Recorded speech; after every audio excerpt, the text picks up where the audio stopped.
നമസ്കാരം, ഞാൻ doctor Sajin. Welcome to Spice Truth. ഞാൻ ഇന്ന് സംസാരിക്കാൻ പോകുന്നത് ചില്ലിയുടെ ഫാമിംഗ് പ്രാക്ടീസസിനെ കുറിച്ചും അതിൻ്റെ സ്റ്റോറേജസിനെ കുറിച്ചുമാണ്.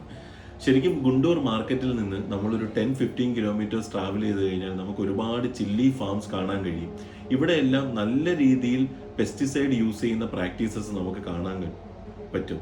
അതുപോലെ തന്നെ പെസ്റ്റിസൈഡ് യൂസ് ചെയ്യാതെ കൾട്ടിവേറ്റ് ചെയ്യുന്ന പ്രാക്ടീസസും ഇവിടെ ഉണ്ട്. അതിന് ഇൻ്റഗ്രേറ്റഡ് പെസ്റ്റ് മാനേജ്മെന്റ് എന്നാണ് പറയുന്നത്. IPM ചില്ലീസ് എന്ന് പറയും. ശരിക്കും ഇങ്ങനെയുള്ള ചില്ലീസ് ലോക്കൽ മാർക്കറ്റിൽ തന്നെ അവൈലബിലിറ്റി ഇല്ലെന്ന് വേണമെങ്കിൽ പറയാം. ഇത് കംപ്ലീറ്റ്ലി എക്സ്പോർട്ടിനാണ് ഈ ചില്ലീസ് പോകുന്നത്.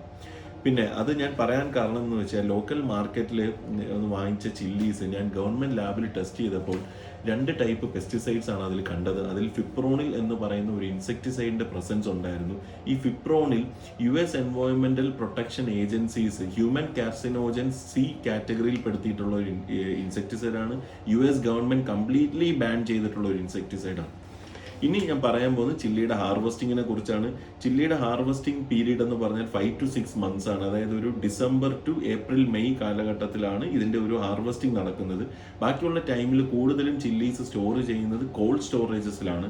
ഗുണ്ടൂർ നോക്കിയാൽ നിങ്ങൾക്ക് കാണാം, ഏകദേശം 3-4 നിലകളിലായിട്ട് 120ഓളം കോൾഡ് സ്റ്റോറേജസ് ഗുണ്ടൂരിലുണ്ട്. ഇതിൽ അൺഹൈജീനിക്കായിട്ടും ഹൈജീനിക്കുമായിട്ടും സ്റ്റോർ ചെയ്യുന്ന കോൾഡ് സ്റ്റോറേജസ് ഉണ്ട്. ഇത് പറയാൻ കാരണം എലികൾക്ക് ഏറ്റവും കൂടുതൽ ഇഷ്ടപ്പെട്ട ഒരു സ്പൈസ് എന്ന് വേണമെങ്കിൽ ചില്ലീസിനെ പറയാം. അതുകൊണ്ട് തന്നെ റോഡന്റ് ഇൻഫെസ്റ്റേഷൻസ് കൂടുതൽ ഉണ്ടാവാനുള്ള ചാൻസസ് ഭയങ്കര കൂടുതലാണ് ഇത് അൺഹൈജീനിക് ആയിട്ടുള്ള കണ്ടീഷൻസിൽ സ്റ്റോർ ചെയ്ത് കഴിഞ്ഞാൽ.